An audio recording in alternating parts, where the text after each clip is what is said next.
وعلى آله وأهل بيته الطيبين والطاهرين والمعصومين الأجمعين خصوصا على سيدنا غوث العظم على جده نبينا عليه الصلاة والسلام.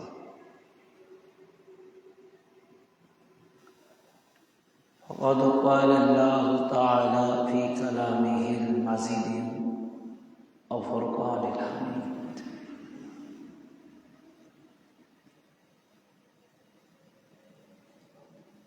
قل لا أسألكم عليه أجرا إلا المودة في القربى. صدق الله العظيم وصدق الله ورسوله النبي الكريم. মুআজ্জাজ সামিঈনে কিরাম, সর্বপ্রথমে আমি আমার আকা মাওলা এবং তার পূর্বপুরুষ রাসূল পাকের আল আওলাদ আহলে বাইত কিবলা ও কাবাগণের কদম পাকে জানাই ভক্তিপূর্ণ তাজিমি কদম বসি ও সিজদা।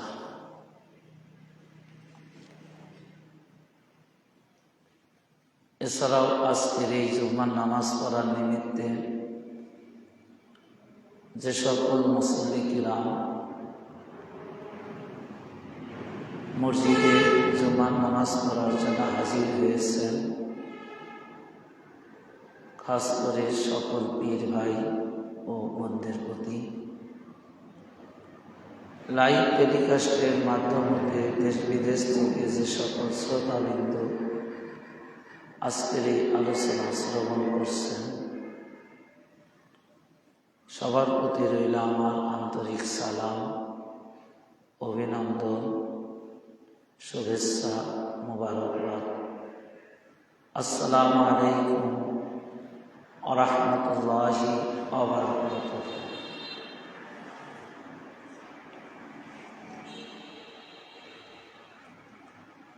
আমরা আপনারা সবাই অবগত আছি, এটা এমন একটি মাস যে মাসে নবী কন্যা জান্নাতের দারিনী জানাকে আল্লাহ রাব্বুল আলামিন খুব অতি উত্তম মর্যাদা সম্মানিত করে এই ধরাধামে প্রেরণ করেছেন তাহারই আগমনের মাস। তিনি হলেন হযরতে সাইয়্যিদাতুন নিসা ফাতিমাতুস সালামুল্লাহ আলাইহি,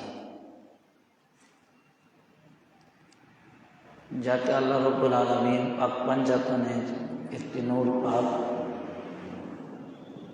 এবং সেই খাতুনে জান্নাত আতার পাকের আওলাদ বনি কিয়ামত পর্যন্ত এই ধরাধামে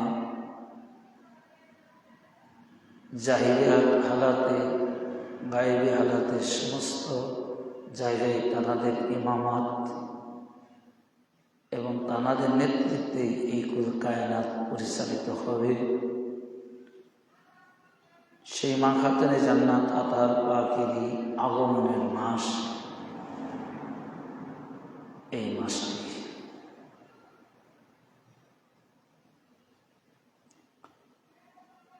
আল্লাহ তাআলা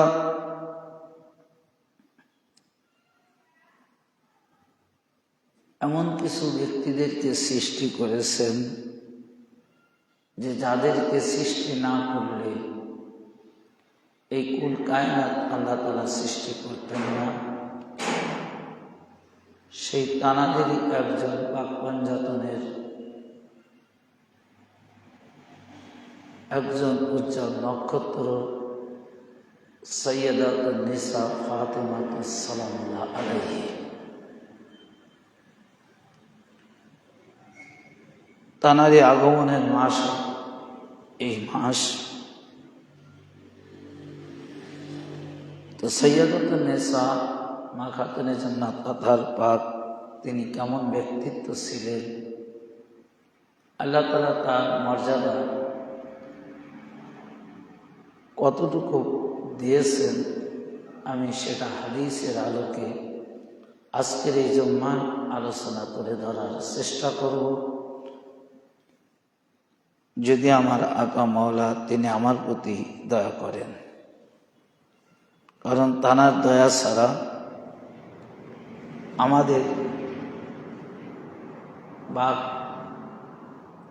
শক্তি চলবে না, কোনো ভালো কথা কি, এমনকি আমরা যে চলাচল করছি, কথাবার্তা যাই কিছু আলোচনা করছি, সমস্ত কিছুই তানারই দয়া, যিনি আমাদের সৃষ্টি করেছেন, আমাদের আকা মাওলা।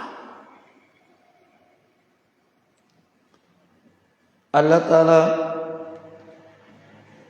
মা খাতুনে জান্নাত আলাইহিস সালাতু ওয়াস সালাম পাককে উপরে শুধু এই জাহান্নামের আগুন হারাম করেননি,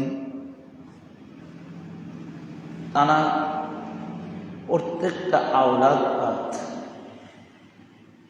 তারা সন্তানরা তানার বংশ থেকে এই ধরাধামে যত আওলাদে রাসূল, আওলাদে ফাতিমা, আওলাদে আলী আলাইহিস সালাম এই ধরাধামে আগমন করবে, তাদের প্রত্যেকের উপর জাহান্নামের আগুন হারাম করে দিয়েছেন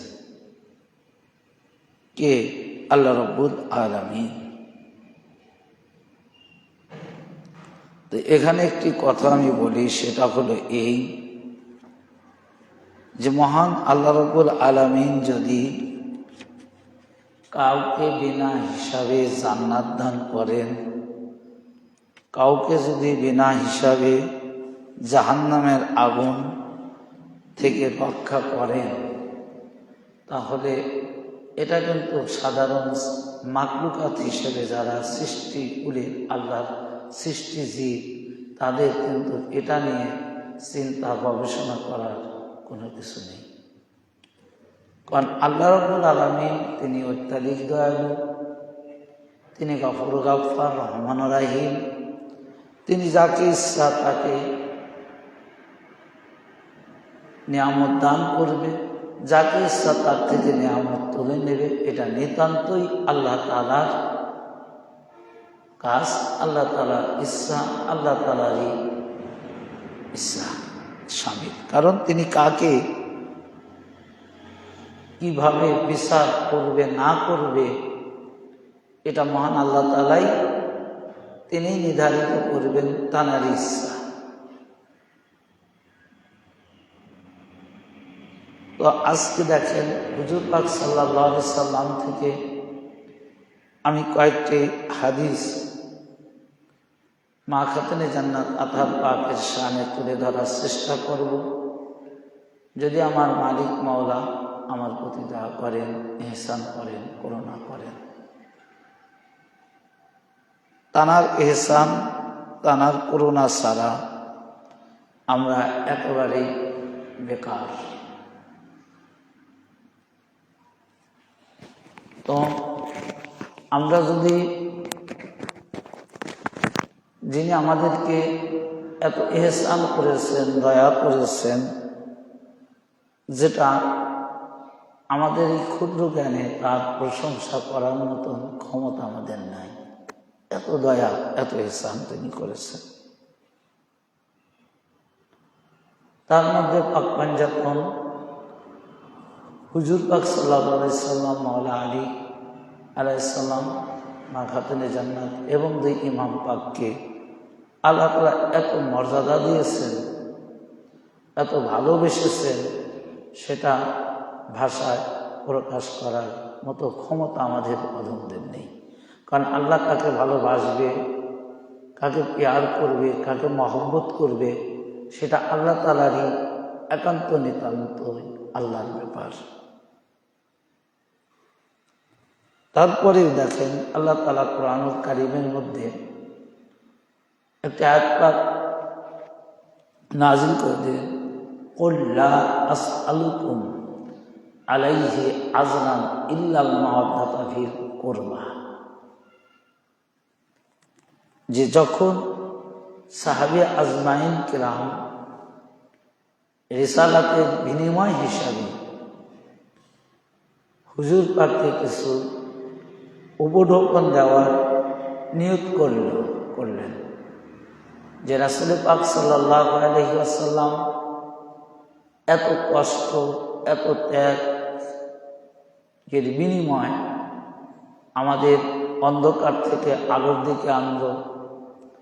আমরা বিভিন্ন দেবদেবী আসক্ত ছিলাম, পূজারী ছিলাম, কিন্তু হুজুর পাক সাল্লাল্লাহু আলাইহি ওয়াসাল্লাম তিনি অক্লান্ত পরিশ্রম করে অনেক যুদ্ধ বিগ্রহ করার পরে তিনি কি করলেন, আমাদেরকে সেই ভ্রান্ত রাস্তা, অন্ধকার থেকে আলোর রাস্তা দেখাইছে।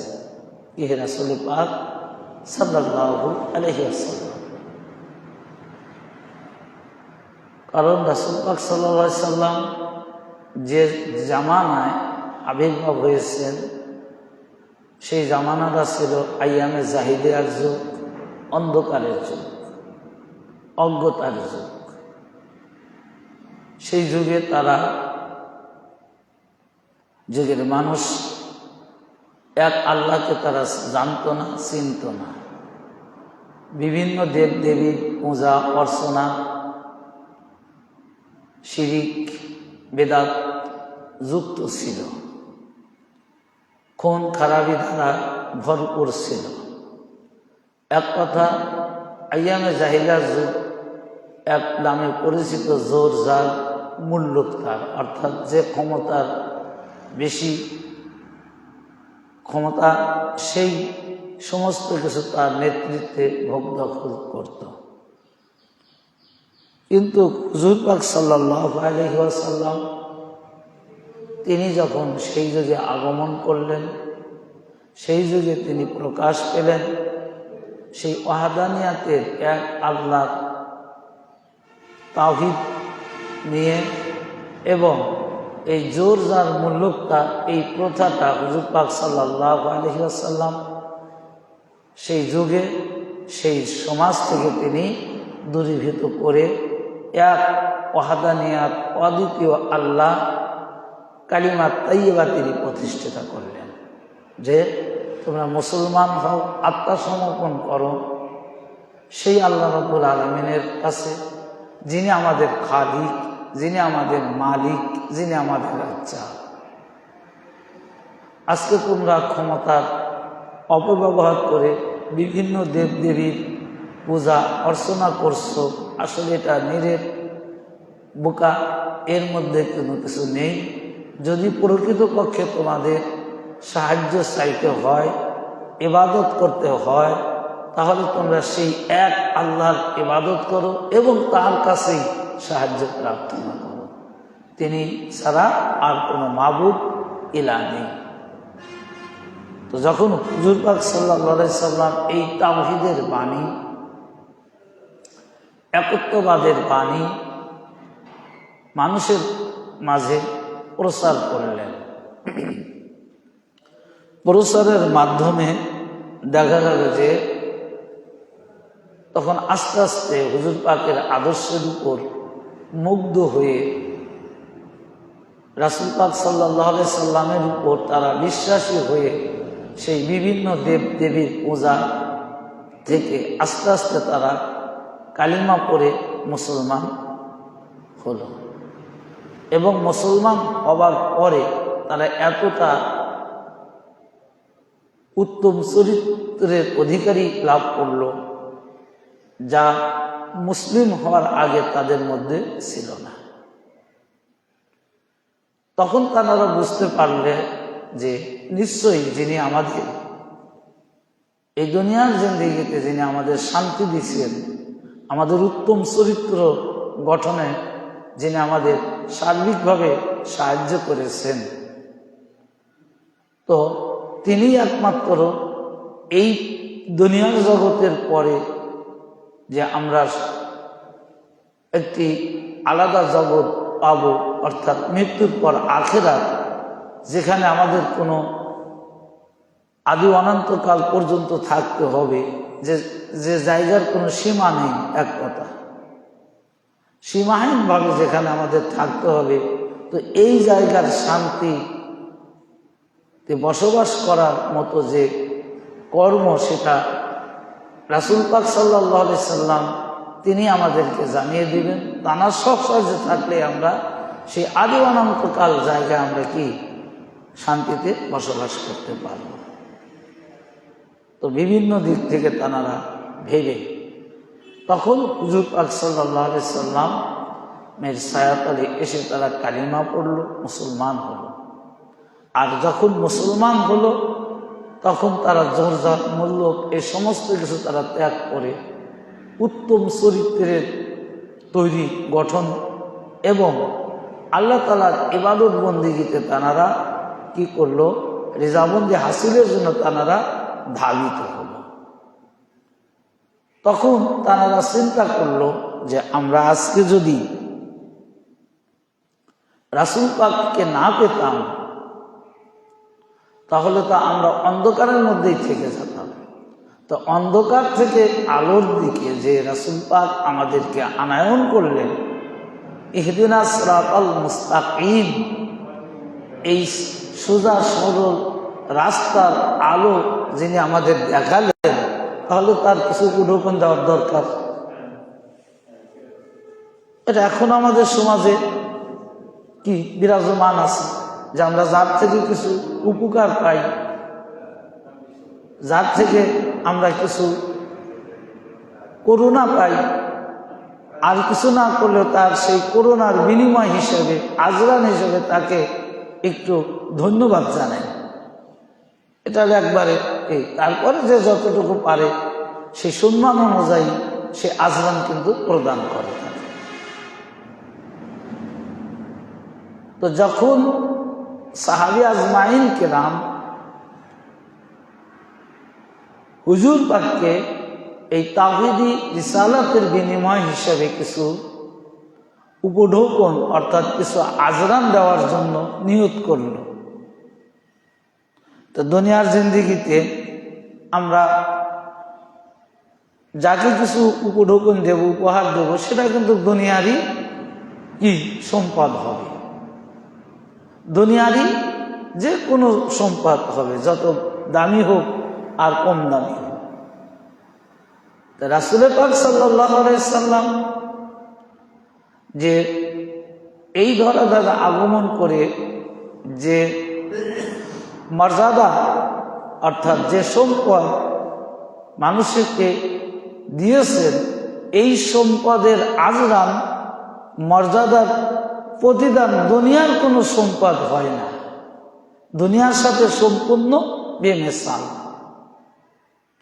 তো এখন এই রিসালাতের বিনিময় যদি কোনো ব্যক্তি বা কোনো মানুষ যদি দিতে চায়, তাহলে সেটা এই রিসালাতের সমকক্ষই কিছু হতে হবে। দুনিয়ার সাধারণ কোনো বস্তু, দুনিয়ার সাধারণ কোনো সম্পদ দ্বারা যার নিয়ামত, যার আজরান প্রতিদান আদায় করা যায় না, হবে না। কারণ রাসূল পাক এসেছেন তাওহীদের রিসালাত নিয়ে, যেটার মর্যাদা আল্লাহ তাআলার নিকট অত্যধিক পরিমাণ, যে এত নিয়ামতপূর্ণ বস্তু যেটা ভাষায় প্রকাশ করার মতো না।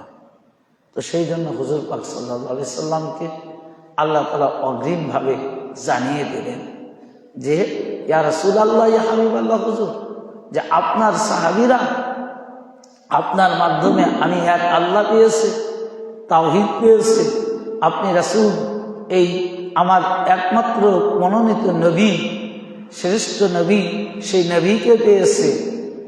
তো তারা আজকে এর বিনিময় হিসেবে, আজরান হিসাবে আপনাকে কিছু উপঢৌকন দিতে চায়। তো তারা যে উপঢৌকনটা দিবে, এটা সাধারণত দুনিয়ার কোনো বস্তু হবে, যেটার সাথে আপনার, আমি যে আপনার উপর যে রিসালাত দিয়েছি, যে তাওহীদের বাণী আপনি প্রচার করছেন, এটার কোনো তুলনা হয় না, দুনিয়ার সাথে কোনো তুলনা নেই। তো সুতরাং যখন তারা কিছু দিতে আসবে, হয়তো দুনিয়ার কিছু সম্পদ নিয়ে আসবে, সে যত দামি বস্তুই হোক, কিন্তু দুনিয়ারই সম্পদ হবে। তো তাদের এই সম্পদকে দেওয়ার আগে, তাদের ওই দুনিয়ার সম্পদ দেওয়ার আগে আপনি তাদের কাছ থেকে একটা আজরান চেয়ে নিন। আর আপনি যখন যেটা চাইবেন তখন তারা ওটাই দেবে। কারণ এই যে একটা শব্দ আছে না, যে চুক্তি কাজের কোনো ঝগড়া নেই। চুক্তি করে যদি কোনো কাজ করানো যায়, ঠগা হোক জিতা হোক, ওই জায়গায় কিন্তু কাজ কেউ কোনো কথা বলতে পারে না। সে দুইজনের যেই জিতুক আর যেই ঠকুক আর সমান সমান হোক, তখন কিন্তু ওখানে কোনো কথা থাকে না। আমি চুক্তি করে নিয়েছি, এখন আমার লস হলে তো হতেই পারে। আবার যে চুক্তি করে, যে চেয়ে নেয়, সেও চিন্তা করে আমি তো এতটুকু চেয়ে নিয়েছি, এখানে আর আমার ঠগারি কি আছে, জিতারি কি আছে, সাওয়ারি কি আছে। তো তখন হুজুর পাক সাল্লাল্লাহু আলাইহি সাল্লামের উপর আয়াত পাক নাযিল করলেন যে তাদের দেওয়ার আগে, তাদের ইচ্ছা আপনাকে কিছু পুরস্কারে পুরস্কৃত করবে, তো তারা যে পুরস্কার দিবে, যে পুরস্কারে পুরস্কৃত আপনাকে করবে, বা আপনি যে বস্তু তাদেরকে দিয়েছেন যার বিনিময়, এটা কখনো তুলনা হবে না, এটা কখনো ওটা নেওয়া যাবে না। সুতরাং তার আগেই আপনি আপনার সাহাবীদের থেকে চেয়ে নেন, লা আসআলুকুম আলাইহি আজরান ইল্লাল মাওয়াদ্দাতা ফিল কুরবা, যে যদি কেউ রিসালাতের বিনিময় দিতে চাও, রাসূল আপনি বলে দিন, যদি কোনো ব্যক্তি আমার ওয়াহদানিয়াত রিসালাত প্রচারের বিনিময় কেউ যদি দিতে চায়, তাহলে সে যেন আপনার নিকটতম আত্মীয়দেরকে ভালোবাসে। কারণ যে তাদের ভালোবাসা মানেই কি, আমার রিসালাতের বিনিময়। তো সেই নিকটতম আত্মীয়র মধ্যে একজন হলো মা খাতুনে জান্নাত আতাহার পাক, যিনি এই মাসে এই ধরাধামে যিনি এসেছেন। আর মা খাতুনে জান্নাত আতাহার পাক তিনি সাধারণ আমরা যেরকম দুনিয়াতে এসেছি ওই রকম ভাবে তিনি আসেননি। তার আসার ইতিহাস অন্যরকম, ব্যতিক্রম। আল্লাহ তাআলা তাকে মেরাজ শরীফে নিয়েছেন। মেরাজ থেকে জান্নাতের একটি ফল হুজুর পাককে খাবার হিসেবে প্রদান করেছেন, আর সেই ফল খাবার মাধ্যমে হুজুর পাকের সুলবে সাইয়্যিদাতুন নিসা খাতুনে জান্নাত আতাহার পাককে আল্লাহ তাআলা প্রদান করেছেন। তখন সেই মা খাতুনে জান্নাত আতাহার পাক কি ছিলেন, যে হাদিসখানা আমি আপনাদের মাঝে তুলে ধরব। এই হাদিসখানা 13টি কিতাব থেকে নেওয়া হয়েছে। প্রথমত সহিহ বুখারী আস-সহিহ 3য় খণ্ড, অর্থাৎ 1161 পৃষ্ঠার 3510 নং হাদিস। আবার বুখারী আস-সহিহ 3য় খণ্ড 1374 পৃষ্ঠা, হাদিস নং 3556। আবার মুসলিম আস-সহিহ 4th খণ্ড 1903 হাদিস, পৃষ্ঠা নং 2449। ইবনে আবি শাইবা আল মুসান্নাফ 6ষ্ঠ খণ্ড হাদিস নং 388। এতে 32,269 এই হাদিসটি হযরত আলী আলাইহিস সালাম হইতে বর্ণনা করেছেন। আবু আওয়ানা আল মুসনাদ 3য় খণ্ড 70 পৃষ্ঠা হাদিস নং 4233। শায়বানী আল আহাদ ওয়াল মাসানি 5ম খণ্ড 361 পৃষ্ঠা হাদিস নং 2554। তাবারানী আল মুজামুল কবির 22তম খণ্ড 460 পৃষ্ঠা হাদিস নং 1012। হাকিম আল মুস্তাদরাক 3য় খণ্ড 172 পৃষ্ঠা হাদিস নং 4747। দাইলামি আল ফেরদাউস বি মাসুরিল কিতাব, তৃতীয় খণ্ড 145, হাদিস নং 4389। ইমাম জাউজি সিফাতুস সাফওয়া, দ্বিতীয় খণ্ড 27, ইবনে মিশকাওয়াল গাওয়ামিজুল আসমাইল মুবাহ মা, প্রথম খণ্ড 341 পৃষ্ঠা। এইরকম 13টি কিতাব থেকে হাদিস খানা নেওয়া হয়েছে। হাদিসের রাবি হচ্ছে হজরতে মিসওয়ার ইবনে মাকরামা রাদিয়াল্লাহু তাআলা আনহু। তিনি বলতেছেন যে আন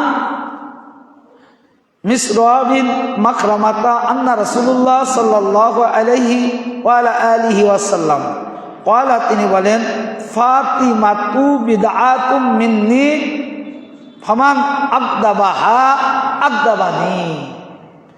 এতগুলো হাদিস কিতাব থেকে হাদিস কানা, তার মধ্যে যে 66 দুটি মাস্ট কিতাব, যে কিতাব না পড়লে কোনো মাওলানা হতে পারে না। অর্থাৎ যারা হাদিস বিভাগে মাস্টার্স করে তাদের জন্য 6টি কিতাব খুবই ইম্পর্টেন্ট, পড়তেই হয়। তার মধ্যে একটি বুখারী এবং মুসলিম। আর এই বুখারী এবং মুসলিম খুবই প্রসিদ্ধ কিতাব। এই কিতাব এত প্রসিদ্ধ যা আপনারা অন্য অন্য আলেমদের থেকেই শুনতে পান যে এই বুখারী এবং মুসলিম কত সহিহ এবং কত মর্যাদাপূর্ণ কিতাব। তো যদিও 13খানা কিতাব থেকে এই হাদিস পাকখানা এসেছে, তার মধ্যে বুখারী এবং মুসলিম 2টা প্রসিদ্ধ কিতাবই হাদিসের কিতাব আছে, যে 2টি কিতাব কামিল শ্রেণীতে পড়ানো হয়। তো এখানে বলতেছেন হজরতে মিসওয়ার ইবনে মাকরামাতা, হজরতে মিসওয়ার ইবনে মাকরামা রাদিয়াল্লাহু তাআলা আনহু হতে বর্ণিত, তিনি বলেন যে আন্না রাসূলুল্লাহ সাল্লাল্লাহু আলাইহি সাল্লাম, যে নিশ্চয়ই রাসূল পাক সাল্লাল্লাহু আলাইহি সাল্লাম কি করেছেন, ইরশাদ করেছেন, বর্ণনা করেছেন। কে? যে রাসূল আকরাম সাল্লাল্লাহু আলাইহি সাল্লাম। কার সামনে? যে ফাতিমা তু বিদআতুম মিন্নি, যে ফাতিমা হচ্ছে নিঃসন্দেহে ফাতিমা আমার শরীরের অংশ। কে বলছেন? রাসূল পাক। যে ফাতিমা তুম বিদআতুম মিন্নি, যে ফাতিমা হচ্ছে আমার দেহের অংশ। আবার কোন কোন হাদিসে বলছেন যে ফাতিমা হচ্ছে আমার কলিজার টুকরা।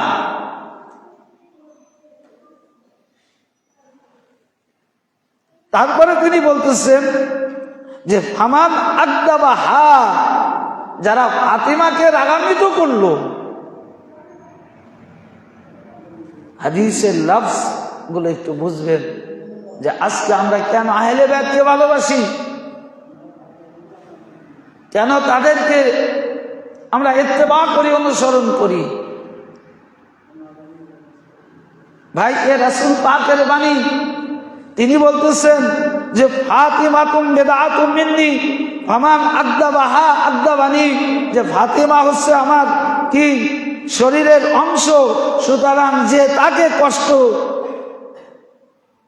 দিল অর্থাৎ অসন্তুষ্টি করলো, বস্তুত সে আমাকেই অসন্তুষ্টি করলো। কে বলছেন?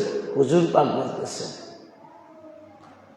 কোরআন পাকের মধ্যে আয়াত পাক আসছে হুজুর পাক সম্পর্কে, কুল ইন কুনতুম তুহিব্বুনাল্লাহ ফাত্তাবিউনি, যে আল্লাহ তাআলা বলতেছেন ইয়া রাসূলুল্লাহ, ইয়া আমার হাবিবুল্লাহ হুজুর, আপনি বলে দিন যদি কেউ আল্লাহকে ভালোবাসতে চায়। কাকে? আল্লাহকে। তো যারা আল্লাহকে ভালোবাসতে চায়, যারা আল্লাহকে আনুগত্য করতে চায়, সেজন্য আপনাকে আগে আনুগত্য করে। কাকে? রাসূল পাককে। তো রাসূল পাক সাল্লাল্লাহু আলাইহি সাল্লামের আনুগত্য করলে হলে আল্লাহর আনুগত্য হয়ে যাবে। তো যাকে আনুগত্য করব, যাকে আনুগত্য করবেন, তো তাকে ভালোবাসতে হবে না ভাই? তাকে মহব্বত করতে হবে না? মহব্বত ছাড়া কি আনুগত্য হবে? ভালোবাসাই তো আনুগত্য। তো সেই রাসূল পাক সাল্লাল্লাহু আলাইহি সাল্লাম বলতেছেন যে যারা ফাতিমা নিঃসন্দেহ ফাতিমা তু বেদাতু মিন্নি, যে ফাতিমা হচ্ছে আমার দেহের অংশ, ফাতিমা হচ্ছে আমার কলিজার টুকরা, ফাতিমা হচ্ছে আমার দেহের একটি অঙ্গ। অর্থাৎ যারা ফাতিমাকে কষ্ট দিবে সে প্রকৃতপক্ষে আমি রাসূল আমাকেই কষ্ট দিব। তো রাসূলকে কষ্ট দেওয়া মানেই আল্লাহকে কষ্ট দেওয়া। 13টি কিতাব থেকে হাদিসখানা নেওয়া হয়েছে ভাই, একটা কিতাব নয়, এবং এরকম একটা হাদিস নয়, অসংখ্য হাদিস এসেছে ফাতিমা সালামুল্লাহ আলাইহা, যে তিনি কেমন ব্যক্তি ছিলেন, তাকে কিরকম আনুগত্য করতে হবে। রাসূল পাক যদি তার সন্তানের কষ্ট, যদি রাসূল পাক কষ্ট পায়, তো ফাতিমা সালামুল্লাহকে যদি আমরা কষ্ট দেই তাহলে রাসূল পাককে কষ্ট দেওয়ার শামিল হয়ে যাবে। আর রাসূল পাককে কষ্ট দিলে সে কি আর আল্লাহকে রাজি খুশি করতে পারবে ভাই? কারণ যাকে সৃষ্টি না করলে আল্লাহ কুল কায়নাত সৃষ্টি করতো না। আল্লাহ তাআলা কোরআনের মধ্যে বলে দিয়েছেন, যদি কেউ আমাকে পেতে চায়, অর্থাৎ আল্লাহকে ভালোবাসতে চায়, আল্লাহকে আনুগত্য করতে চায়, ইয়া রাসূলুল্লাহ আপনি বলে দিন সে যেন আপনাকে আনুগত্য করে। তার মানে রাসূল পাকের আনুগত্যই আল্লাহর আনুগত্য, রাসূল পাকের ভালোবাসাই আল্লাহর ভালোবাসা। তো রাসূল পাককে যদি আমরা ভালোবাসতে চাই তাহলে রাসূল পাকের কলিজার টুকরা মা খাতুনে জান্নাত আতাহার পাককেও আমাদের ভালোবাসতে হবে। কারণ রাসূল পাক মা খাতুনে জান্নাত আতাহার পাকের স্মরণেই এই হাদিস বর্ণনা করেছেন। আর একটা হাদিস, এই হাদিস কেন নেওয়া হয়েছে 13টি কিতাব থেকে, কারণ সময় স্বল্পতা, যে 13টি কিতাব থেকে এই হাদিসখানা এসেছে। এই হাদিসের রাবী হলো হযরতে আলী আলাইহিস সালাম। তিনি বলতেছেন, আন আলী আন নবী সাল্লাল্লাহু আলাইহি ওয়াসাল্লাম আন্নাহু ক্বালা লি ফাতিমাতা ইন্নাল্লাহা ইয়াগদাবু লি গাদাবিকি ওয়া ইয়ারদা লি রিদাকা। এই হাদিস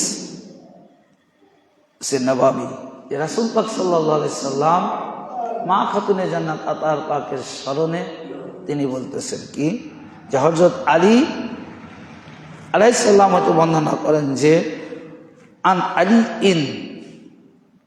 আন্নান নবী সাল্লাল্লাহু আলাইহি সাল্লাম, যে মাওলা আলী আলাইহিস সালাম রাসূল পাক সাল্লাল্লাহু আলাইহি সাল্লাম হতে বর্ণনা করেন, তিনি বলেন, নিঃসন্দেহে আল্লাহ তাআলা অর্থাৎ ফাতিমাকে লক্ষ্য করে বলেন, ইন্নাল্লাহা নিশ্চয়ই আল্লাহ তাআলা ইয়াকদাবু লি গাদাবিকে, অর্থাৎ নিঃসন্দেহে আল্লাহ তাআলা তোমার অসন্তুষ্টিতে অসন্তুষ্ট। কে বলতেছেন? আল্লাহ। কার অসন্তুষ্টিতে আল্লাহ অসন্তুষ্টিত? যে ফাতিমা সালামুল্লাহ আলাইহা, যে ফাতিমাকে যারা অসন্তুষ্ট করবে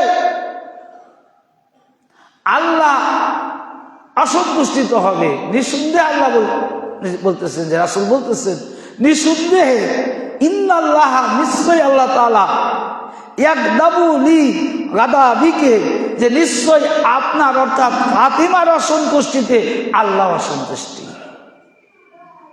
ওয়ায়ারদা লি রিদাকা, এবং তোমার সন্তুষ্টিতে আল্লাহ সন্তুষ্ট। আল্লাহ রাব্বুল আলামিন যাকে ভালোবাসছেন, আল্লাহ রাব্বুল আলামিন যাকে প্যার করেছেন, তো তানারই আগমনের মাস হলো এই মাসটি ভাই, সাইয়্যিদাতুন নিসা ফাতিমাতুজ জোহরা আলাইহিস সালাম পাকে। তো এখন চিন্তা করে দেখেন যে আমরা কেন এনাদেরকে ভালোবাসি। তারপরে আল্লাহ কোরআন পাকে বললেন, কুল লা আসআলুকুম আলাইহি আজরান ইল্লাল মাওয়াদ্দাতা ফিল কুরবা। রাসূল পাককে জানিয়ে দিলেন, ঘোষণা দিয়ে দিলেন যে হে রাসূল, আপনি বলে দিন, যদি কোনো ব্যক্তি রিসালাতের বিনিময় দিতে চায়, যদি কোনো ব্যক্তি রিসালাতের বিনিময় দিতে চায়, সে যেন আপনার আপনজনদেরকে আগে ভালোবাসে। রাসূল পাকের আপনজনকে, যে যখন কুল্লা আসআলুকুম আলাইহি আজরান ইল্লাল মাওয়াদ্দাতা ফিল কুরবা, এই আয়াত পাকটা নাজিল হলো, তখন সাহাবী আজমাইন কিরাম জিজ্ঞাসা করি, ইয়া রাসূলুল্লাহ, ইয়া হাবিবাল্লাহ, হুজুর, তো আমরা নিকটতম আত্মীয় আপনার কারা, কাদেরকে ভালোবাসা আল্লাহ তাআলা চাচ্ছেন? চেয়ে নেওয়া আর হুকুমের মধ্যে অনেক পার্থক্য আছে ভাই। যে চেয়ে নিচ্ছেন আল্লাহ তাআলা, যে তার রিসালাতের বিনিময়, তখন হাদিস শরীফ রাসূলুল্লাহ বর্ণনা করলেন যে একটি চাদর নিয়ে তিনি বসে গেলেন। চাদরের মধ্যে প্রথমে মাওলা আলীকে ডাকলেন, মা খাতুনে জান্নাত আতহার পাককে ডাকলেন এবং 2 ইমাম পাককে ডাকলেন। আর ওই জায়গায় তিনি বললেন যে কারণ ওই যুগে রাসূল পাকের জামানায় একমাত্র তানারা যারা উপস্থিত ছিলেন তাদেরকে নিলেন, আর একটি বহুবচন যোগ করলেন যে এনাদের সন্তান গণেরা, যে আজকে আমার আপনজন তানারাই। যে প্রথমে তিনি মাওলা আলীকে ডাকলেন, যে হযরত আলী আলাইহিস সালাম, তারপর মা খাতুনে জান্নাত আতহার পাককে নিলেন এবং বুঝাইলেন যে মা খাতুনে জান্নাত আতহার পাক, তারপরে 2 ইমাম পাক নেবার পরে তিনি একটি বহুবচন ব্যবহার করলেন যে এই 2 ইমাম পাকের সন্তান গণেরা, অর্থাৎ কিয়ামত পর্যন্ত ওই ইমাম হাসান এবং হুসাইনের বংশ থেকে যত আওলাদ পাক এই ধরাধামে আগমন করিবে, তারা প্রত্যেকেই রাসূল পাকের আপনজন। এটা বোঝা দিয়ে গেলেন হুজুর পাক সাল্লাল্লাহু আলাইহি সাল্লাম। যার কারণে আজকে আমরা সেই আহলে বাইতকে আমরা এখানে পেয়েছি, তানাদেরকে মহব্বত করার কথাটা আমরা আজকে পেয়েছি যে 10 পর্যন্ত না 18 তো আল্লাহ তাআলা আমাদের আপনাদের আজকে আমরা যে আওলাদে রাসূল আহলে বাইত পাক-পাঞ্জাতনকে পেয়েছি, আমরা যেন এনাদের ভালোবাসা মহব্বত নিয়ে যেন এই দুনিয়ার জিন্দেগির থেকে শেষ বিদায় নিতে পারি। সবাই বলুন আমিন। আমা তৌফিক ইল্লা বিল্লাহ। আসসালামু আলাইকুম ওয়া রাহমাতুল্লাহি ওয়া বারাকাতুহু।